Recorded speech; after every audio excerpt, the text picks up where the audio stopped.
Congratulations on completing Module 3 and getting started on your secondary source research. Some scholars prefer to complete their secondary source research and then move on with their investigation into primary sources. Others tend to oscillate between the two, depending on the direction of their project. Moving forward, you will need to decide what works best for you. But before you can do that, you'll need to know the most effective way to conduct primary source research. So what is a primary source? A primary source is an item from the time period under discussion in your research project. Examples include newspaper articles, photos and videos, diaries and letters, speeches, art, literature, and music. These sources are fascinating first-hand accounts of events and ideas produced by the people who lived through them, and can provide direct evidence to support your research projects. There are two main ways to explore primary sources via the Leddy library.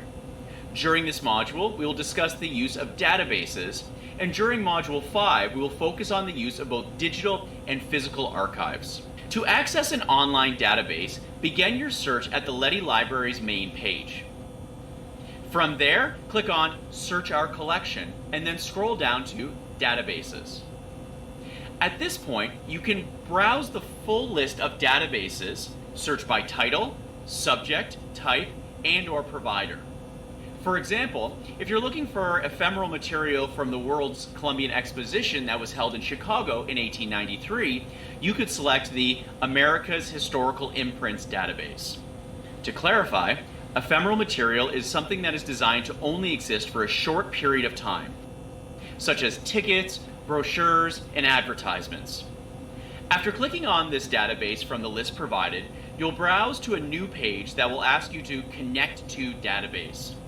This will bring you to the home page of the database, and through your University of Windsor account, you'll be able to search the external database for primary source material from the event. Of course, you do not have to conduct this research on your own. Prior to starting your primary research, you may want to reconnect with the reference librarian in your field of study. For example, if you're conducting research on the World's Columbian Exposition of 1893, your main point of contact will be the reference librarian specializing in arts and humanities. Please note that conducting primary research can be challenging, particularly if you're dealing with an event from the distant past and the individuals you're exploring left few records.